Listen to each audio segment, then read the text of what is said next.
L'ego, la totalité de tes croyances. Tu as certainement remarqué que des centaines de petites voix te parlent sans arrêt, te faisant peur, te faisant douter de toi ou des autres, te culpabilisant, t'empêchant de passer à l'action, etc. Chaque petite voix est liée à une de tes croyances.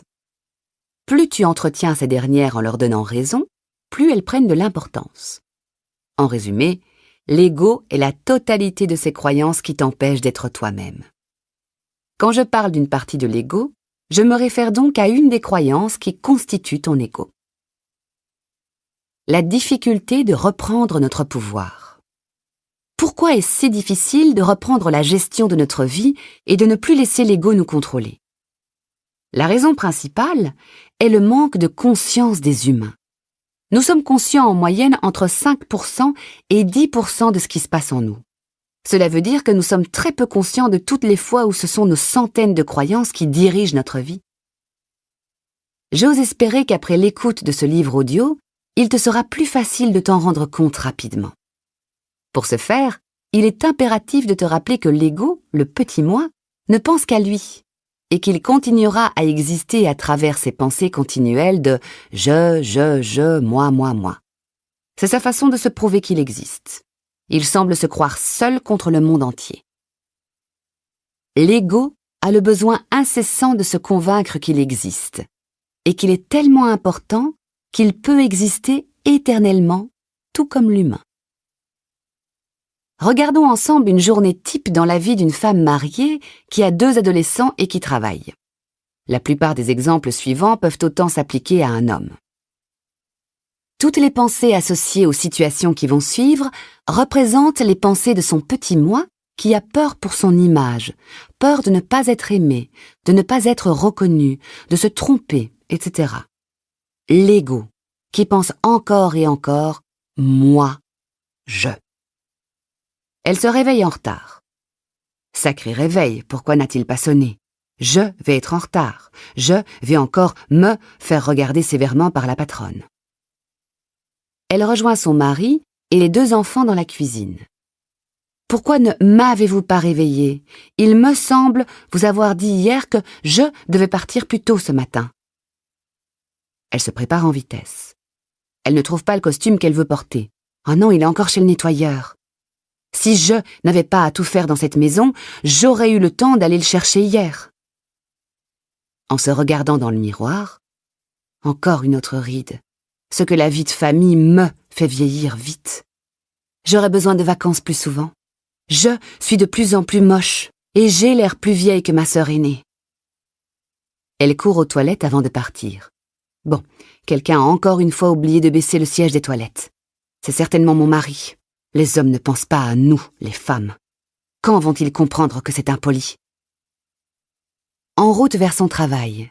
Regarde-moi ce pépère qui ralentit le trafic et qui me retarde. Que fait-il sur la route à cette heure-ci? Elle arrive en retard. Je suis désolée de mon retard. Tout était contre moi ce matin. Pour commencer, mon mari... Et elle continue à tout expliquer pour se justifier. Durant une réunion, pourquoi faut-il que je perde mon temps à toujours écouter les mêmes choses?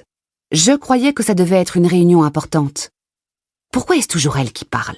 Pourquoi ne me demande-t-on pas mon opinion à moi? Ils doivent croire que je suis nulle.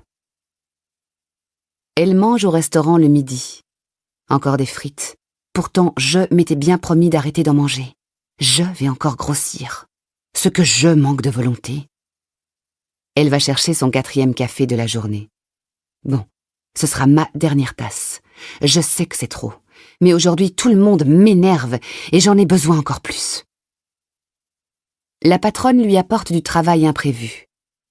Pourquoi c'est toujours moi qui hérite du surplus de travail? Au moins si elle me disait un petit merci de temps en temps, ce serait encourageant.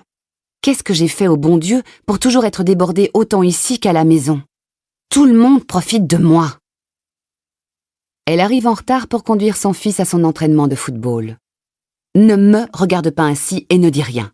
Je fais mon possible. Tu ne sais pas, toi, ce que ça représente d'avoir à tout faire à la maison et de travailler à l'extérieur en plus. Elle arrive à la maison. Son mari est arrivé plus tôt que d'habitude. Le voilà, installé devant la télévision. Il n'aurait pas pu penser à me faire une belle surprise et préparer le repas ce soir à ma place. Son fils revient tard du football. Elle s'énerve parce qu'elle doit lui préparer quelque chose à manger. Tu n'aurais pas pu m'avertir que tu serais en retard pour manger? Je te croyais chez ton ami. J'ai l'impression que tout le monde me prend pour une servante ici. Elle finit par s'installer devant la télé vers 21h pour regarder une série racontant l'histoire de 4 femmes au foyer différentes. Ah, ce que j'aimerais vivre dans une belle maison comme ça, et aussi avoir une bonne qui fait tout à la maison pour moi. Et l'autre, t'as vu comme elle a de beaux vêtements. En plus, elle n'a même pas besoin de travailler pour se payer tout cela. Bon, ça ne me donne rien de rêver. C'est trop beau pour que ce genre de vie m'arrive un jour. Son fils et sa fille se disputent, et le ton monte de plus en plus. Je n'en peux plus de vous entendre. Je suis fatiguée. J'ai eu une dure journée. Ne pourriez-vous pas penser aux autres de temps en temps? J'ai besoin de me reposer. Je viens à peine de m'asseoir et j'ai bossé toute la journée. Son mari veut faire l'amour. Pourquoi ne peut-il pas comprendre qu'avec tout ce que j'ai à faire, je n'ai plus d'énergie pour faire l'amour? Les hommes sont tous pareils. Ils ne pensent qu'à ça et ignorent nos besoins. Bon, je vais accepter. Comme ça, je vais avoir la paix pour quelques jours et il va être plus gentil avec moi demain.